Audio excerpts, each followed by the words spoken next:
Hi everybody, this is Alchemist 2, and I'm back again with another movie review. I just recently saw Murder on the Orient Express for my birthday today, and to be perfectly honest, it met and exceeded all of my expectations.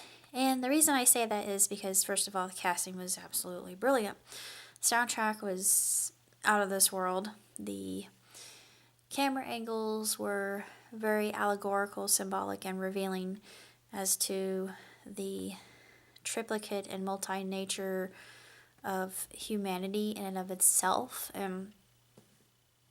It's very intriguing because we see our titular hero, Hercule Poirot, just completely stumped. And none of us have ever seen him in that kind of conundrum before, and he's kind of without a leg to stand on. And of course, there's a lot revealed about Hercule. And he's a very precise character. He's what one would call OCD. But he's very likable, and it kind of leads you to think that they may do another Hercule film, but I don't know. I've only read one Agatha Christie book, and this is it. I know of her work. I've seen clips of Hercule, and personally I think this is the best. I think this one is the finest incarnation, and it's got plenty of humor, and it's absolutely delightful, and it is an adventure that will keep you on the edge of your seat, even though I knew exactly what was going to happen, because verbatim they actually follow the book, which is something a lot of films don't do. But this one did it absolutely sensationally. It was nothing short of magnificent, and it was just extraordinary and phenomenally done. I love the whole fact that it was done in the 1930s, and there are quite a lot of different angles going on here. It's like there are three stories that occur within the duration of the film. And it's very dramatic, just the way that it's done, and it follows the Act 1, Act 2, Act 3, if you've read the book. And it's absolutely stellar. And the song at the end is very touching, and it also kind of made me a little bit emotional. But as far as grading the film goes, I would give it 2 thumbs way up. That's easy. There was nothing wrong with it. Just every particular character who played their role. Willem Dafoe was excellent. Johnny Depp, just marvelous. He was the perfect character for that role.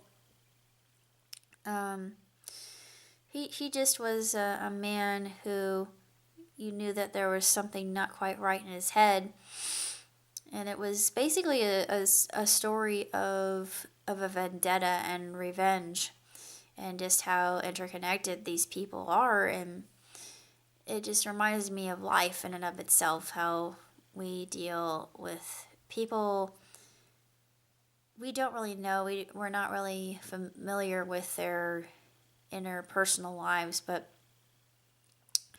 we're more interconnected than we think, and especially when it comes to justice. And Hercule is a character that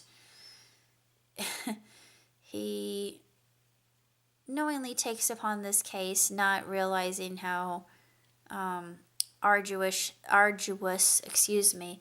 that the journey is going to be, and he finds himself at kind of a fork in the road, so to say. But he is a very enjoyable, likable character, and you only wish him the best. You want our hero to succeed, and he comes across as a messianic figure, which is one thing I noticed right away.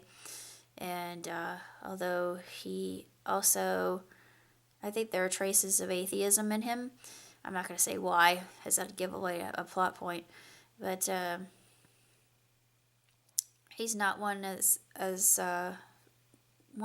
would strike you as a character who would have a religious affiliation. He's more driven by the analytical mind, the logic, the reason. statistics and evidence and science in and of itself to help him come to a conclusion in order to solve this this case that is just it's throwing him for a loop. And for once in his life, he's vulnerable, and it actually shows you Hercule in a very vulnerable moment. And I really like that. I like the fact that they make him human, even though he's this character. And I love the fact that he is humble. He's actually a little bit pompous when he says it to one of the characters. He says, "Oh, it's Hercule. I do not fight the lions." And I just thought, oh, I love him.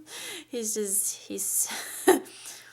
such a wonderful character, and just to have this beloved character reinvented. And the fact that at the end of the film they kind of make you think that, I wonder if they could do other. I mean, I hope they do, because Murder on the Orient Express has been done before, and it has had a lot of renditions. And personally, I think this is the best, even though the cast in and of itself may be multinational. And I love the fact they did that. They made it diverse, which I thought was perfect. And just the time that it was done, it serves as a reminder of just what was happening in the era and the beliefs of the day. And it shows that a lot has changed and a lot hasn't changed, and we're still in the process of becoming better people. And one of the lines I thought was very, very telling and profound, when he says this, the solution is found from within, not from without. And I thought, yeah, that's true.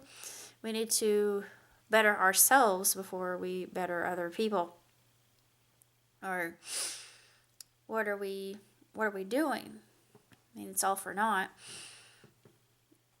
if we try to fix something that we don't quite understand. It's just like, if somebody, this is one I hold from personal experience, but if you have somebody who's lost a loved one, and you have another person who is not familiar with that kind of devastation, they don't know what to say. They try to comfort you in the best way that they know how, but they really don't. They don't get you. They don't get you. They don't completely understand. I mean, they mean well, but they don't get it until they lose that person that they have loved so dearly. And then they can empathize. They can actually sympathize with your pain. And have compassion. And actually, compassion is with suffering. If you think about the true Latin root of that word, which is quite revealing. But like I said, camera angles in this movie, just absolutely unreal, beautiful. The costumes, I think that this film will probably, if it doesn't get best song, which I'm sure Greatest Showman will when it comes out, I'm really eager to see it. It's about P.T. Barnum and Bailey. I'm super excited. But if it doesn't get best song, which I'm sure will be relegated to P.T. Barnum and Bailey, that's just a prediction, it'll probably get best costume design. Maybe. I don't know.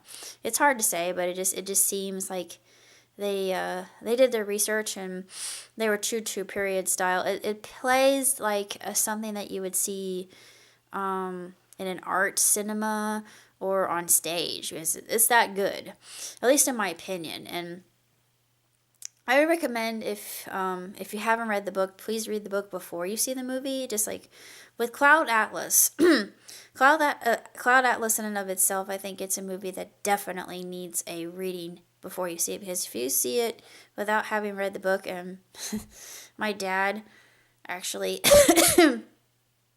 he was back, because it's actually one of my favorite movies of all time, and it follows the book verbatim, and it does a glorious job of it, and it's such a moving and deep film. But this one too, this one has a lot of philosophy in it that I really like, and object lessons. And the ending, I thought, this is so perfect. And then they segue so gloriously into this sunset moment with the Orient Express at the end. I'm not going to say what or how because that'll ruin it, but anyway, 5 stars, hands down, 2 thumbs way up. Go see it. If you've read the book, go see it. I don't know if you'll feel the same way I did, but I think that every decision that was made was just top notch, and it was a jolly good show. I love Perot is such a mind, and I would really love. I know this would never happen unless time travel were involved. This would be an alternate universe, but I would love to pair him even with inept inspectors. Like I would love to have Clouseau and Holmes and Patrick Jane and Monk, and of course Hercule Poirot, Professor Layton. Who else would I like to see? Just out of the blue. Cooper from Twin Peaks, even though he's technically not a detective. He's a police officer. He's not a detective, but still close enough. That would make for a very unusual fanfic. But it would work, I think, because it would just be an alternate universe and it could be explained away in a dream sequence later on. That's pretty much all I have to say about Murder on the Orient Express. I've had a really outstanding birthday. I'm going to be getting new furniture for my house. Excuse me. Just to put the books up and make it more livable, but beyond that, that's all I gotta say. So until next time, live long, prosper. Ciao, Tutti.